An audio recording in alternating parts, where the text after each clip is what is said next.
Esse é o Ancapsul e nós vamos falar agora sobre uma operação que passou meio desapercebida. Essa operação aconteceu no dia 18 de agosto, então há uns 12, 13 dias atrás, né? Mas não teve muita coisa sobre isso não. Agora, porém, o pessoal está ligando uma coisa na outra. Sabe o que era essa operação? É para investigar o uso do PCC dentro do Ministério da Justiça. O PCC, sim, o primeiro comando da capital, aquele grupo que o Lula diz que combate, que o Lewandowski falou que vai combater e não sei o que lá, eles tinham acesso aos sistemas, ao sistema Cortex, que é um super sistema do Ministério da Justiça para coordenar todas as informações de todo mundo, e usaram isso, inclusive, para tentar localizar o Moro e um outro procurador na Lava Jato e coisa e tal. Justamente usaram o sistema do Ministério da Justiça, supostamente eles dizem a investigação que eles compraram o acesso na Dark Web, né? Não foi ninguém que deu o acesso para eles, não. Então eles compraram na Dark Web o acesso ao sistema do Ministério da Justiça que permite você rastrear qualquer pessoa. É o que eu falo para vocês. Esse caso aqui mostra duas coisas. Primeiro que o governo Lula querer se separar do PCC é uma brincadeira, né? O governo Lula é praticamente a mesma coisa que o PCC. E segundo que como que estruturas hierárquicas estão fadadas ao fracasso com a informação descentralizada e distribuída, né? Você unificar informações, que é justamente a ideia da tal da PEC da segurança pública, né? Unificar tudo. Não, vamos cuidar todas as informações no Ministério da Justiça, o governo federal controla tudo agora. Olha só a lambança que faz o Ministério da Justiça já antes de controlar tudo. Imagina quando controlar tudo. A ineficiência de controle centralizado é muito grande. Essa notícia foi sugerida por Peter para Presidente 2026, Boné do Tenista e várias outras pessoas. Obrigado aí ao pessoal que sugeriu notícias lá no nosso site, no visãolibertaria.com. E obrigado a você que está assistindo o nosso vídeo. Se você gosta do nosso conteúdo, por favor, deixe o seu like, se inscreva aqui no canal, né?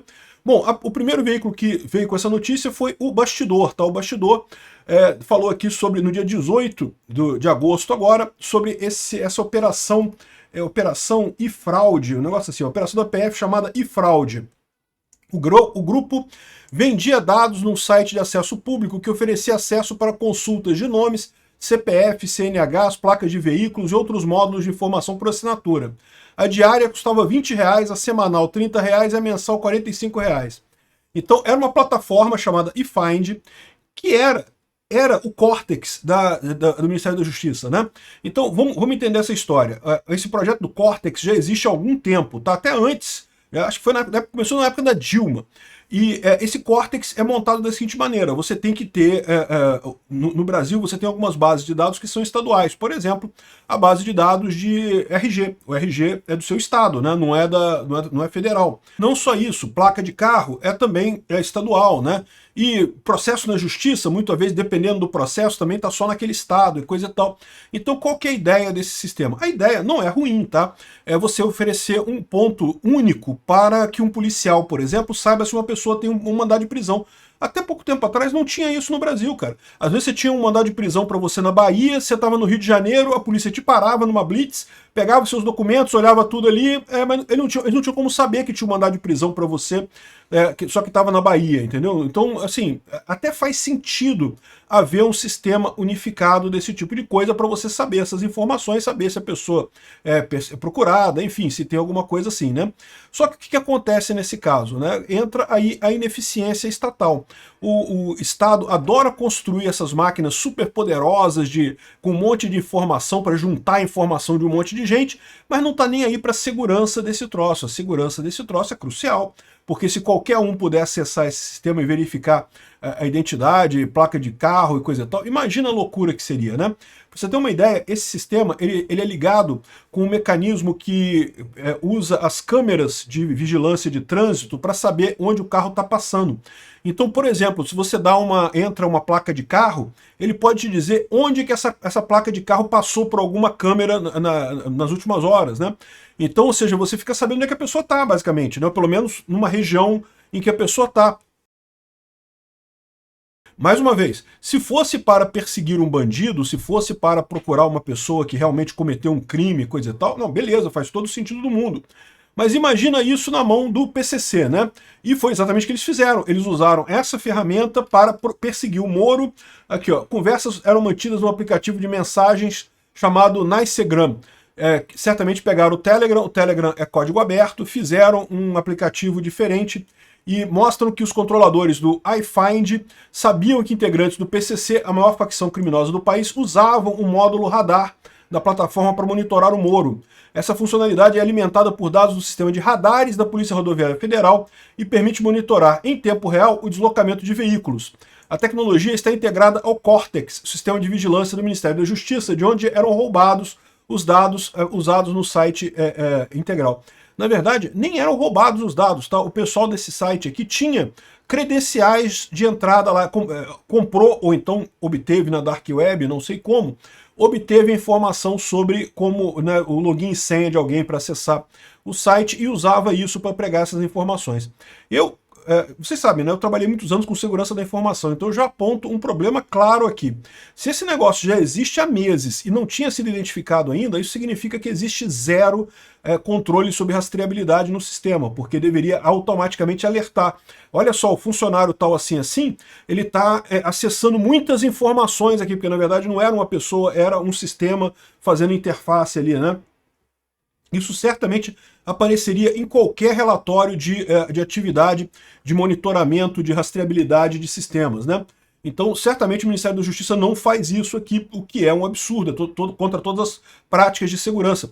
Esse tipo de sistema, existe um risco enorme do chamado abuso de poder, né? Quando o usuário usa o sistema para coisas que ele não tem o direito de usar. Ele tem o direito de usar pelo sistema.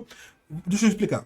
Imagina um policial que pode procurar alguém porque suspeita que a pessoa está roubando, cometeu um roubo. Beleza, o cara tem o direito de entrar lá, o nome da placa da pessoa que ele acha que roubou e não sei o que lá, para saber onde é que o carro está passando. Isso é o direito dele. Só que aí ele está desconfiado que a mulher dele está indo num motel com o vizinho. Aí, pô, ele tem acesso ao sistema, ele vai lá, bota a placa do carro da mulher dele para ver se a mulher dele passou no radar perto do vizinho ali, né? Isso é abuso de poder, ele não pode. O sistema é usado para perseguir criminosos, não é para o cara fazer fofoca da mulher dele, não é para o cara ficar vigiando a mulher dele. Isso é um absurdo, né?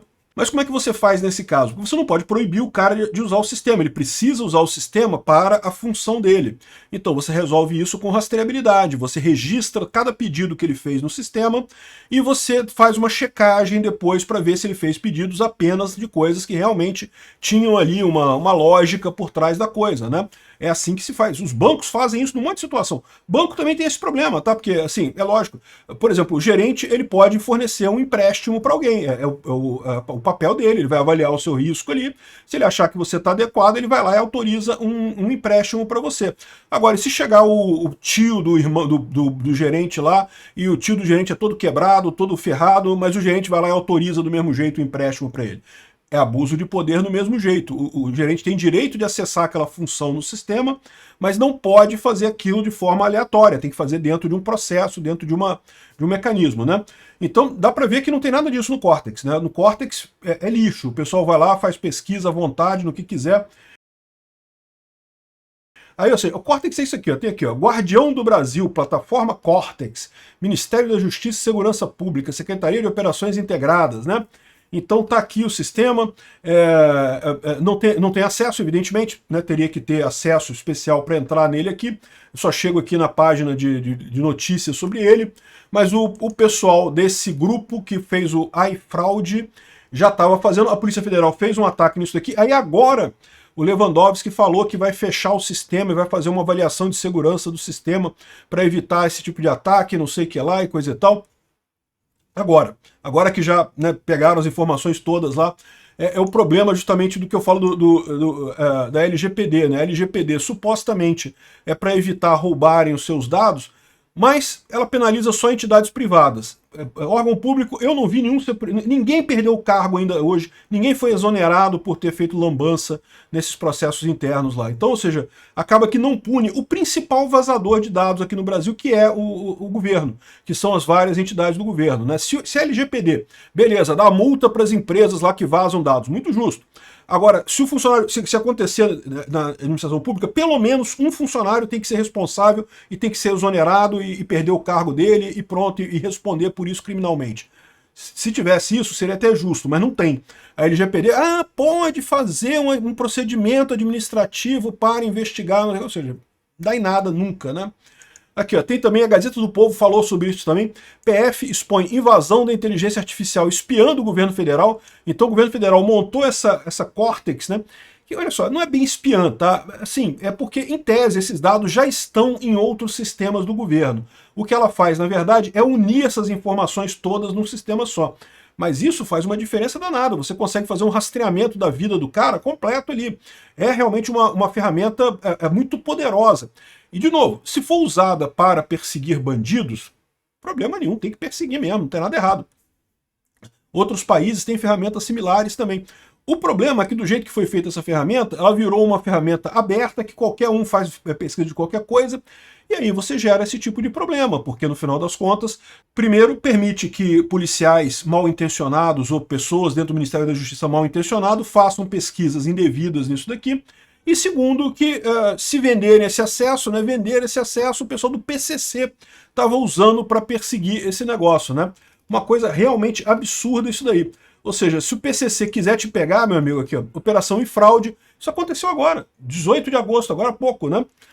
Investigações da PF é indício que o Cortex foi utilizado por criminosos ligados ao PCC via o iFind para monitorar e colher informações sobre o senador o Sérgio Moro, o promotor Lincoln Gakia, não sei se é Gakia que se pronuncia, imagino que seja, do Ministério Público de São Paulo, considerado inimigo número 1 da facção, né? Aliás, lembra que essa operação do PCC, que foi lá em São Paulo, né, que foi essa operação grande, começou no Ministério Público de São Paulo, tá? Começou em São Paulo. O governo federal pegou carona nela para botar a Faria Lima, para dizer que tinha que censurar as fintechs, tinha que botar mais requisito nas fintechs, monitoração nas fintechs e coisa e tal. Enfim, a operação foi deflagrada pela PF no começo do ano passado, mas os detalhes sobre o uso do Cortex pelo grupo criminoso vieram à tona apenas nos últimos dias. Então isso é uma coisa importante, tá? Essa operação não é de agora não, foi feita ano passado, mas as informações que o PCC usava essa coisa só foi agora que saiu, né? O processo é sigiloso e tramita na 12ª Vara de Justiça do Distrito Federal. O site O Bastidor foi quem primeiro publicou esse tipo de coisa, né? Então é realmente uma coisa para você ver o tamanho do problema do Brasil. O PCC usa o Ministério da Justiça para perseguir inimigos do PCC. Olha que maravilha. E esse é o cara que quer fazer essa estrutura de segurança pública, PEC da segurança pública no Brasil todo. Não porque nós vamos fazer uma PEC unificada, tudo vai ficar na mão do Lewandowski para ele garantir a sua segurança.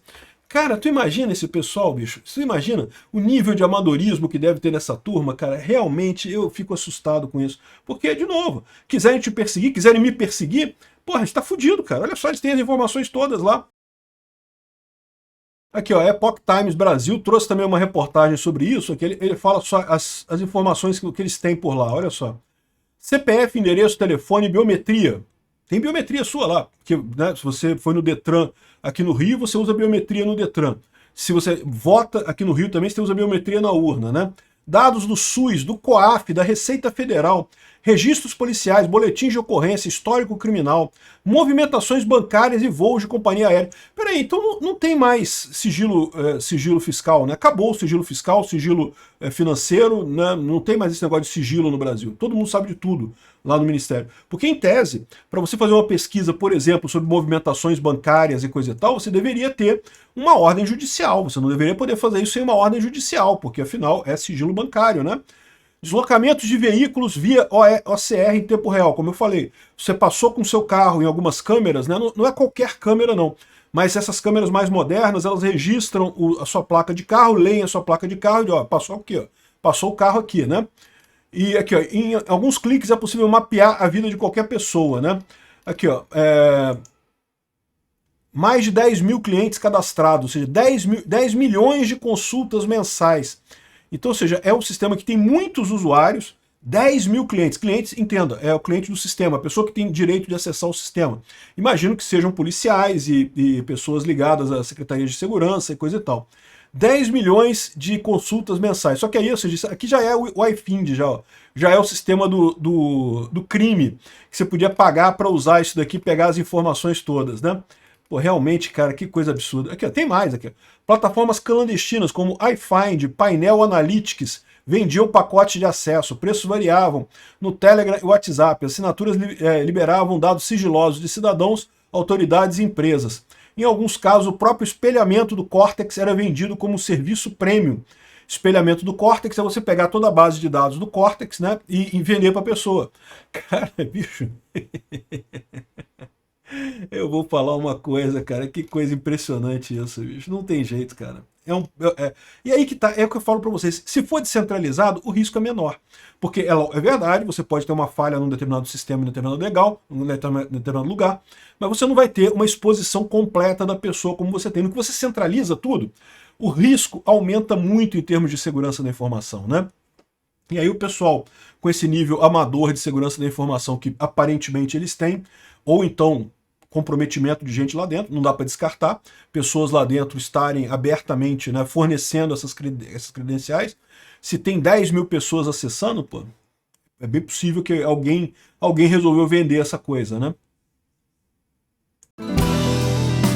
Obrigado por assistir o vídeo até o final. Além de curtir, compartilhar e se inscrever no canal, considere se tornar patrocinador com valores a partir de R$ 1,99. Clique no botão Seja Membro abaixo para saber as condições e vantagens de patrocinar o canal. Mais informações sobre o nosso projeto, visite nossos sites indicados na tela.